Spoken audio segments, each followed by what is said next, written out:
Bismillahirrahmanirrahim. Assalamualaikum warahmatullahi wabarakatuh. Alhamdulillahilladzi hadana lihada wa ma kunna linahtadiya laula an hadanallah. Ashhadu an la ilaha illallah wahdahu la syarikalah wa ashhadu anna Muhammadan abduhu wa rasuluh la nabiyya ba'dah. Allahumma salli wa sallim ala Muhammadin wa ala alihi wa ashabihi wa man tabi'ahum bi ihsani ila yaumiddin. Ma'asyiral muslimin rahimakumullah. Dalam Islam terdapat 4 bulan haram. Bulan yang dimuliakan oleh Allah. Sebagaimana Allah berfirman dalam Al-Qur'anul Karim, A'udzubillahi minasyaitonirrajim. Bismillahirrahmanirrahim. Inna iddatasy syuhuri 'indallahi isna asyara sahra. Fi kitabillahi yauma khalaqas samawati wal arda minha arba'atun hurum. Zalika dinul qayyim. Fala tazlimu fihinna anfusakum. Shadaqallahul adzim. Sesungguhnya bilangan bulan di sisi Allah ada 12. Jadi Allah Subhanahu wa taala telah berfirman dalam Al-Qur'anul Karim bahwa bilangan bulan itu di sisi Allah ada 12. Sebagaimana telah ditetapkan dalam kitab Allah, ketetapan Allah. Pada hari dia Allah menciptakan langit dan bumi. Jadi pada saat Allah menciptakan langit dan bumi, Allah sudah nyatakan bahwa ada 12 bulan dalam 1 tahun. Di antaranya ada 4 bulan haram, yaitu bulan yang dimuliakan. Itulah agama yang lurus. Maka janganlah kalian menzalimi diri kalian sendiri pada bulan-bulan itu. Lihat di Al-Qur'anul Karim surat At-Taubah ayat 36. Jadi inti dari ayat ini adalah bahwa dalam 1 tahun itu ada 12 bulan, di antaranya ada 4 bulan haram, dan kita harus menjaga diri, jangan sampai kita menzalimi diri kita pada bulan-bulan tersebut. Tapi pada ayat ini tidak disebutkan bulan apa aja yang 4 itu. Keterangan atau penjelasan ayat ini ada di hadis Nabi, di mana Rasulullah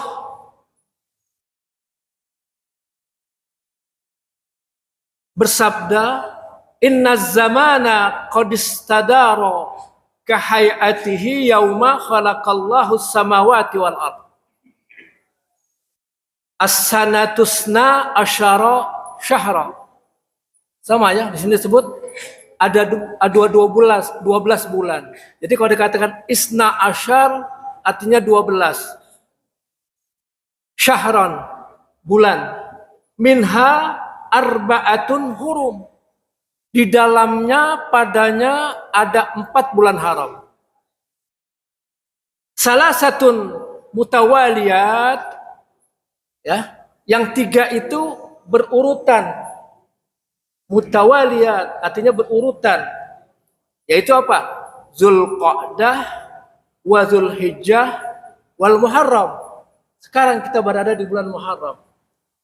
Zulqa'dah, Zulhijjah, Muharram. Jadi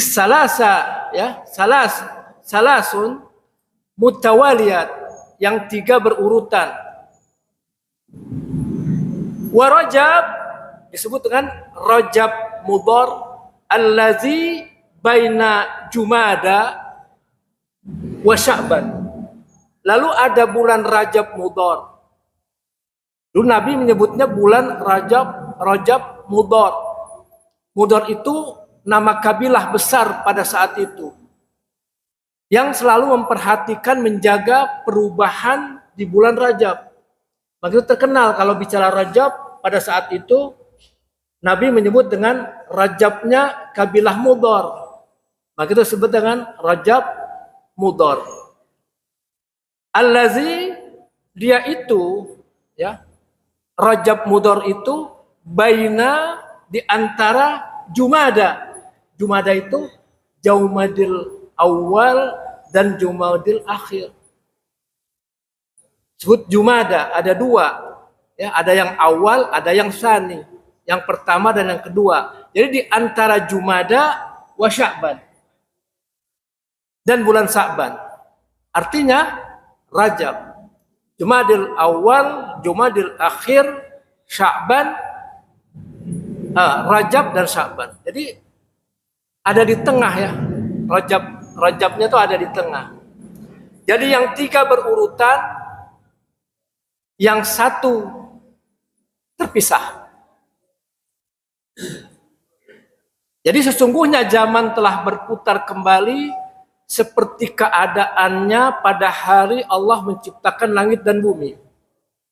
Setahun itu terdiri dari 12 bulan, dan diantaranya ada 4 bulan yang merupakan bulan haram, bulan suci.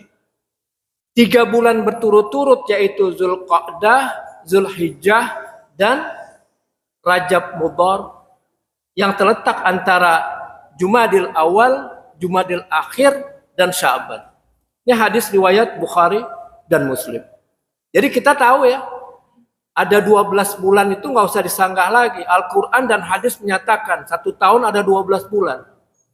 Dan di antara 12 ada 4 bulan haram. Jadi Dzulqa'dah, Dzulhijjah, Muharram, dan Rajab. Mengapa disebut bulan haram? Dari namanya kadang-kadang kita salah menafsirkan haram. Kata haram di sini artinya mulia. Masjidil Haram, masjid yang Allah muliakan.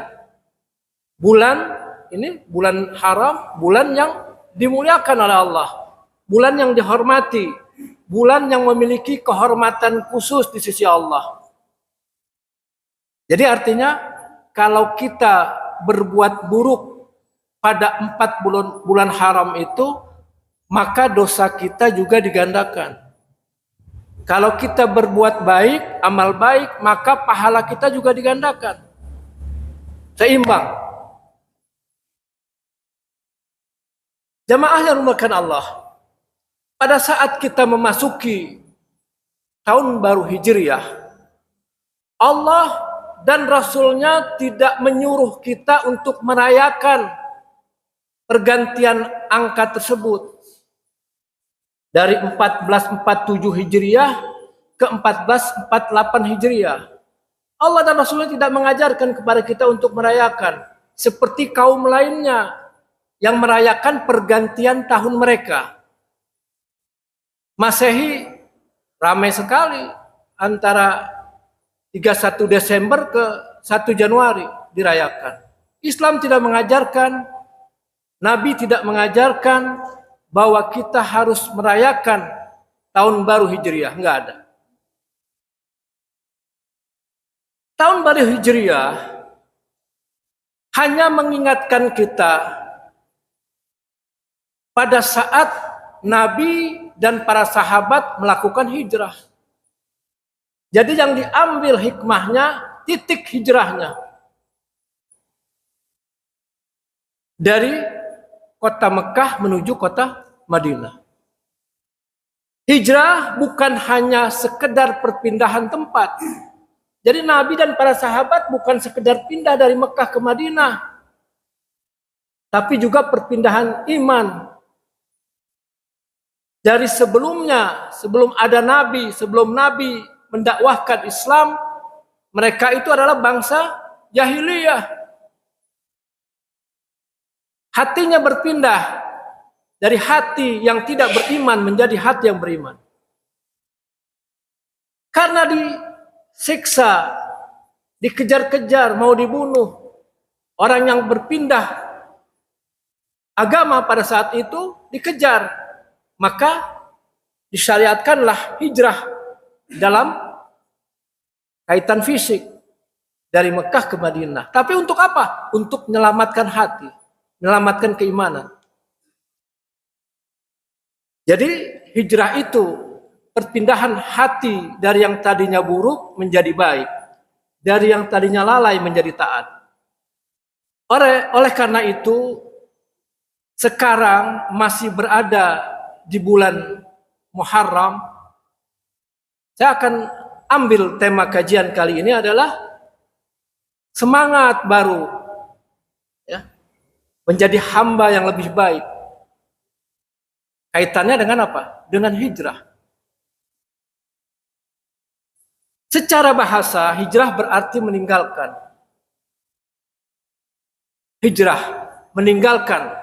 Secara syariat, hijrah adalah meninggalkan sesuatu yang tadinya dibenci Allah.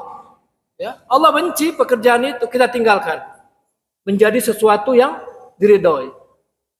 Tadi kita perilakunya buruk, kita tinggalkan, kita menjadi berperilaku yang baik.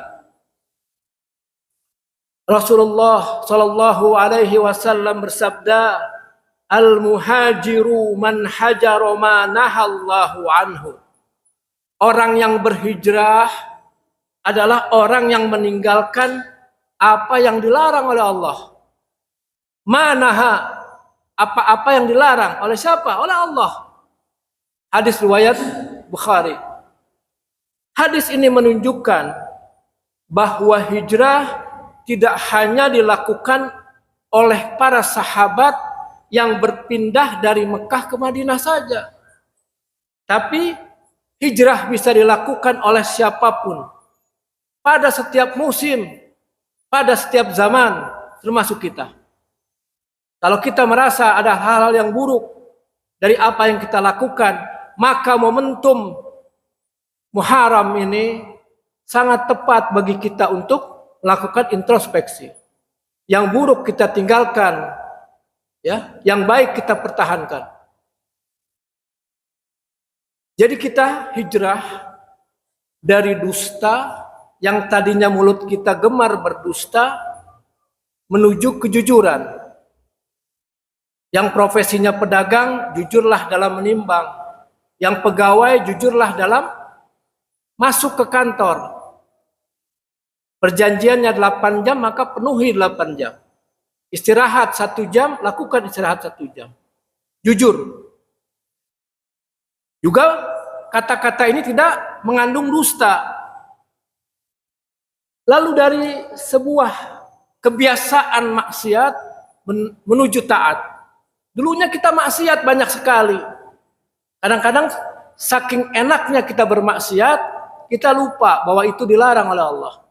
Membuang-buang waktu misalkan. Itu adalah maksiat. Harusnya kita gunakan waktu untuk sesuatu yang bermanfaat. Dari kita lalai menuju zikrullah. Dari kita pelit atau bakhil menuju orang yang dermawan. Dari tadinya kita gemar bermusuhan menjadi persaudaraan. Mengenai dusta, saya pernah menyampaikan sebuah hadis yang dibawakan oleh sahabat Abu Umamah Al-Bahili radhiyallahu anhu. Mungkin tahun kemarin ya. Jadi matan hadis tersebut berbunyi an Abi Umamah Al-Bahili radhiyallahu anhu qala Rasulullah sallallahu alaihi wasallam ana za'im, kata Rasulullah, aku menjamin bibaitin fi rabadil jannati liman tarakal mira'a wa in kana muhiqa wa bibaitin fi wasatil jannah liman tarakal kaziba wa in kana maziha wa bibaitin fi a'lal jannah liman hasuna khuluqah. Rasulullah bersabda, aku menjamin. Kalau Rasulullah yang menjamin, maka kita harus amalkan apa yang diminta oleh Rasulullah. Aku menjamin sebuah rumah di pinggiran surga. Mungkin masih ingat hadis tersebut. Bagi orang yang meninggalkan perdebatan, meskipun ia berada di pihak yang benar. Gak usah berdebat. Lalu yang kedua, aku menjamin sebuah rumah di tengahnya surga. Yang pertama di pinggiran surga, yang kedua di tengahnya surga. Bagi siapa? Bagi orang yang meninggalkan dusta, meskipun hanya dengan bercanda. Bercanda aja nggak boleh dusta. Nabi kalau bercanda elegan, tidak dengan kedustaan. Dan aku menjamin sebuah rumah di tempat tertinggi dari surga, al-a'la, di tempat yang tertinggi dari surga, bagi orang yang memperindah akhlaknya. Akhlakul karimah. Siapa yang gak masuk surga? Hanya dengan mengamalkan 3 ini, Nabi menjamin rumah di surga. Saya akan ceritakan dalam Al-Quranul Karim, ya, kalau kita baca surat At-Tahrim, ya, ayat 11, ini tentang kisahnya Asiyah. Asiyah itu adalah istrinya Fir'aun. Diabadikan oleh Allah dalam Al-Quranul Karim kisahnya. Jadi wanita penghulu surga itu ada 4. Ada Maryam binti Imran, ada Asiyah istrinya Fir'aun, ada Khadijatul Kubra, dan ada Fatimah Az-Zahra.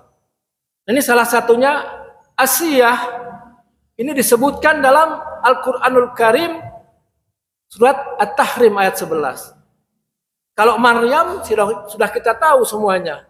Ada surat yang bernama Maryam, seorang perempuan yang soleha, juga Asiyah yang istrinya adalah kafir yang luar biasa. Nabi Musa datang langsung, tapi tidak dipedulikan Nabi Musa. Allah berfirman, wa daraballahu masalan lil ladzina amanu mara'ata fir'aun al jannati idz qalat rabbi ibnili 'indak. Apa yang indak itu di sisimu. Baitan fi wa najjini min fir'aun wa 'amalihi wa najjini minal qaumil zalimin. Ya. Jadi kata Allah di sini, dan Allah membuat perumpamaan. Dalam Al-Qur'an disebut bagi orang-orang yang beriman, bagi kita semua. Yang tidak beriman mungkin tidak tersentuh hatinya. Kita yang beriman akan tersentuh dengan perumpamaan ini, yaitu istrinya Fir'aun. Ya. Imra'ata Fir'aun. Ketika dia berdoa, jadi Asiyah ini saat dia disiksa oleh Fir'aun, dia sempat berdoa, ya Rabbku, bangunkanlah untukku sebuah rumah di sisimu di dalam surga. Doanya luar biasa, di sisimu di dalam surga. Artinya yang diberkahi oleh Allah, dirahmati oleh Allah, rumah yang diberkahi oleh Allah di dalam surga. Dan selamatkanlah aku dari Fir'aun, dari suaminya sendiri, dan juga perbuatannya. Dan selamatkanlah aku dari kaum yang zalim. Al-Quranul Karim surat At-Tahrim ayat 11. Jadi jamaah, para ahli tafsir ini menjelaskan bahwa ketika Asiyah disiksa oleh Fir'aun, karena apa? Karena Asiyah itu beriman kepada Tuhannya Musa. Allah memperlihatkan kepadanya sebuah rumah yang nanti menjadi tempat tinggal dia. Disiksa. Dia berdoa, ya Allah tunjukkanlah rumahku di sisimu nanti. Seperti apa? Karena itulah ia tetap teguh. Disiksa sekeras apapun, dia tidak peduli. Lalu Ibnu Katsir dan Al-Qurtubi mengatakan dalam tafsirnya bahwa Allah telah menyingkap, memperlihatkan, membuka gambaran rumahnya di surga sehingga ia tersenyum. Jadi pada saat disiksa, seolah-olah di depannya itu ada sebuah video, sebuah gambar rumahnya dia nanti di surga. Ini berdasarkan kitab tafsir. Allah menyingkapkan baginya rumah di surga sehingga ia tersenyum melihatnya saat menghadapi siksaan dari Firaun. Lalu Allah mewafatkannya sebelum siksaan yang menimpanya tersebut sempurna atau berakhir. Jadi tidak juga merasakan sampai mati dia disiksa, enggak. Belum selesai Allah sudah tarik nyawanya. Allah mewafatkan Asiyah setelah dipaparkan, diperlihatkan gambaran rumah dia di surga. Masya Allah, siapa yang gak mau? Mungkin kita kalau tidak ditunjukkan oleh Allah rumah seperti itu, kita berdoa mudah-mudahan kita masuk surga. Apapun rumah yang Allah berikan kepada kita, kita terima. Karena Allah memberikan ganjaran tergantung daripada amal kebajikan kita. Tergantung iman kita. Imannya Asiyah luar biasa. Suaminya sendiri yang menyiksa dia. Tapi ada wanita yang dikawal, dididik oleh 2 orang nabi. Tapi nggak mau beriman. Istrinya Nabi Nuh dan istrinya Nabi Lut. Coba kita pikirkan, istri Nabi ada yang tidak beriman, tapi sebaliknya istri Firaun dia beriman. Bukan jaminan di situ. Bagaimana ikhtiar kita, bagaimana doa kita agar Allah meridhoi kita menjadi orang yang beriman. Jadi yang dilihat itu kan akhir. Mungkin sekarang kita beriman, kita baik amal ibadahnya, tapi bagaimana kita nanti pada saat syakaratul maut datang? Maka itu kita harus menjaga keimanan kita, jaga ibadah kita. Jangan kita lengah sedikit pun. Kita lengah, tiba-tiba roh kita dicabut. Kita menjadi su'ul khatimah. Nauzubillahi min dzalik. Jamaah yang dimuliakan Allah. Jadi hijrah itu bukan hanya soal penampilan, bukan. Atau lingkungan, juga bukan. Tapi hijrah itu yang pertama adalah hijrah lisan. Seperti hadis tersebut.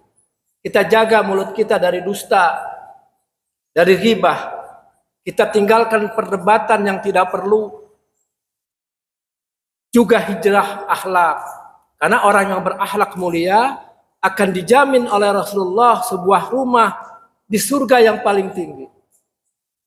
Memperbaiki karakter kita, perilaku kita. Tadinya kita suka bohong, hilang kebohongan itu. Ngomongnya kasar, jadi halus. Jangan sampai perkataan kita menyakiti orang lain. Kadang kita tidak sadar, tapi kita melakukannya. Jadi Rasulullah tidak menjanjikan rumah di surga kepada orang yang menang debat, bukan. Pada orang yang meninggalkan debat.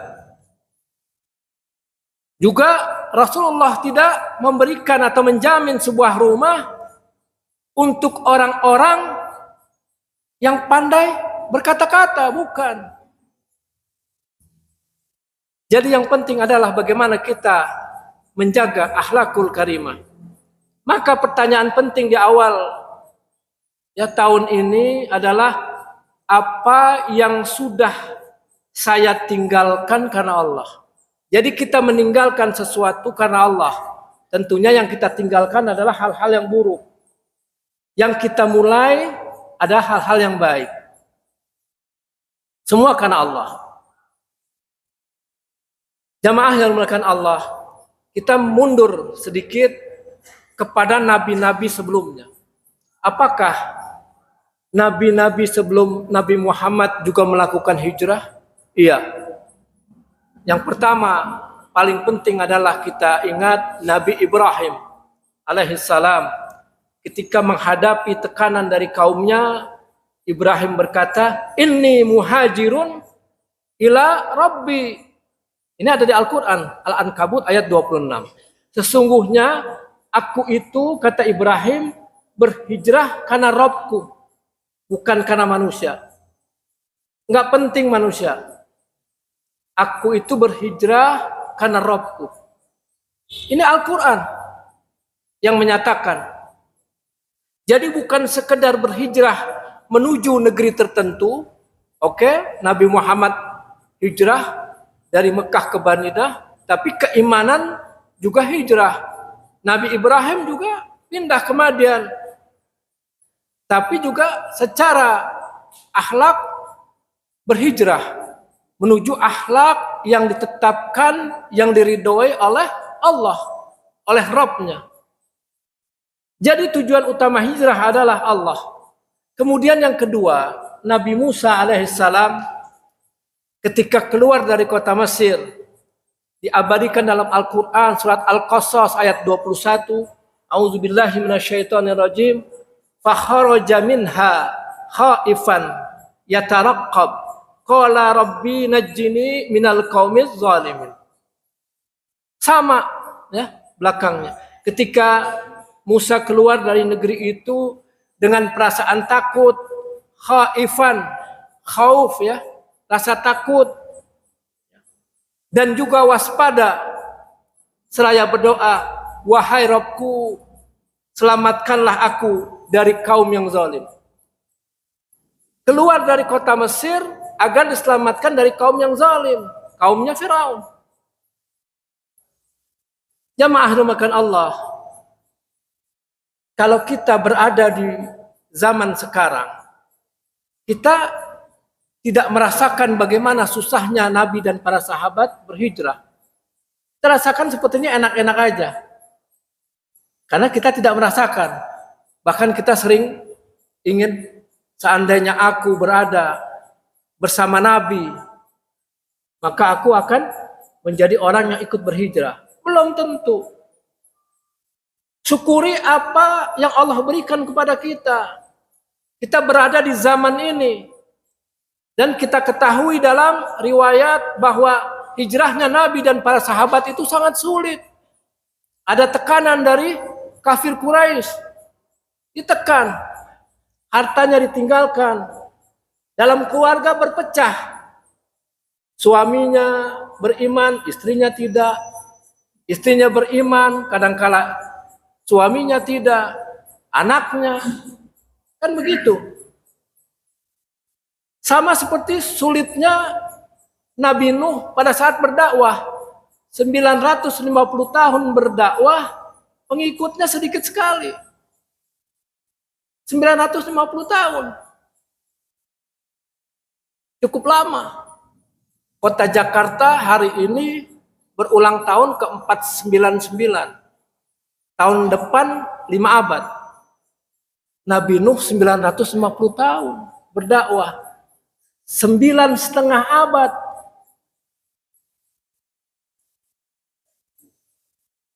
Betapa susahnya Nabi Nuh. Nah kemudian Nabi Muhammad dan para sahabat juga susah. Walaupun umur Nabi Muhammad hanya 62 tahun. Meninggalkan hartanya, keluarganya. Mereka susah hidup di Madinah. Gak punya apa-apa. Makanya Nabi mempersaudarakan antara muhajirin dengan Ansor. Lalu hijrah itu membutuhkan pengorbanan. Para sahabat meninggalkan harta, rumah, kebun, keluarga demi mempertahankan iman mereka. Allah berfirman, "Innal ladzina amanu wal ladzina hajaru wa jahadu fi sabilillah ulaika yarjuna rahmatallah wallahu ghafurur rahim." Sesungguhnya orang-orang yang beriman dan orang-orang yang berhijrah dan berjihad di jalan Allah, mereka itulah yang mengharapkan rahmat dari Allah. Allah Maha Pengampun dan Maha Penyayang. Tidak ada perubahan tanpa pengorbanan. Jika ingin baik, maka harus ada yang ditinggalkan. Apa? Perbuatan buruk. Kebiasaan buruk kita tinggal sehingga kita menjadi baik. Yang kedua, hijrah membutuhkan ikhtiar. Ketika Nabi berhijrah, Nabi perlu memilih waktu. Kapan waktu yang tepat? Ikhtiar. Padahal beliau Nabi, pasti dijaga oleh Allah. Dan kalau yakin, aku pasti dijaga oleh Allah. Tapi beliau berikhtiar, mengajarkan kepada umat pada saat itu, kalau mau melakukan sesuatu, lakukan planning. Pilih waktu yang baik. Lalu susun strategi. Menunjuk jalan. Ada yang mengantarkan. Bersembunyi di gua Sur karena takut. Jadi ini mengajarkan tawakal bukan berarti meninggalkan usaha. Kita tawakal, kita usaha. Kita boleh doa tapi ikhtiar. Yang ketiga, hijrah membutuhkan sahabat yang baik. Ini penting, jangan kita berhijrah sendirian. Cari teman yang baik. Kalau kita lupa, ada yang mengingatkan. Ya, kalau kita salah juga gitu, ada yang mengingatkan. Sehingga terkoreksi kesalahan kita. Kalau kita jalan sendiri, nggak ada yang tahu. Jadi ada pepatah, binatang buas itu, ya seperti macan, harimau, itu akan memangsa, ya, hewan yang paling lemah dulu. Contohnya domba. Lalu yang ditangkap oleh binatang buas yang mana dulu? Yang larinya paling belakang. Dan yang terpisah dari kelompoknya. Kita juga begitu. Agar kita ingat, kita berkelompok. Ya. Memilih teman yang baik. Di mana saja, di rumah, di kantor, di masjid, dimanapun. Masjid memang orang baik semua. Tapi paling tidak kita punya yang paling cocok dengan kita dan dia baik. Jadi perjalanan menuju kebaikan membutuhkan teman yang menguatkan iman kita. Kita jangan sendirian. Jadi terakhir saya akan sampaikan bahwa apa yang dibutuhkan untuk hijrah di masa sekarang. Di masa Nabi kan sudah jelas ya, kondisinya kita sering. Banyak orang berpindah tempat, tapi tidak berpindah akhlak. Banyak yang berganti tahun, tapi kita tidak berganti kebiasaan. Tabiatnya tetap buruk. Padahal hijrah yang paling penting adalah yang pertama, hijrah hati. Dari riya menuju ikhlas, dari hasad menuju cinta kepada sesama, dari sombong menuju tawadhu. Allah berfirman, "Yauma la yanfa'u malun wala banun illa man atallaha biqalbin salim." Intinya adalah qalbin salim. Hari ketika harta dan anak-anak tidak berguna kata Allah, kecuali orang yang datang kepada Allah dengan hati yang selamat. Kapan itu? Hari kiamat. Pada saat hari kiamat, harta dan anak-anak kita nggak perlu. Kita tinggalkan. Bahkan istri dan suami enggak bersapaan, terpisah. Mereka sulit memikirkan dirinya sendiri, apalagi orang lain. Lalu yang terakhir adalah hijrah akhlak. Rasulullah SAW bersabda, "Innama bu'istu liutammima makarimal akhlak." Sesungguhnya aku diutus untuk menyempurnakan akhlak yang mulia. Hadis riwayat Ahmad. Jadi awal tahun Hijriah adalah waktu atau momentum yang paling tepat untuk memperbaiki cara bicara kita, cara memperlakukan pasangan kita, teman kita, cara mendidik anak, cara bergaul dengan tetangga, dengan kerabat, dan juga teman-teman lainnya. Jadi bagaimana kita bisa mengklaim bahwa diri kita sudah hijrah kalau kita masih berdusta, nggak mau menolong orang lain, dan kita hanya memikirkan diri sendiri, ya, dan juga kita tidak merubah akhlak kita. Mungkin itu yang bisa saya sampaikan. Lebih dan kurangnya saya mohon maaf. Billahi taufik wal hidayah wal afu minkum. Wassalamualaikum warahmatullahi wabarakatuh.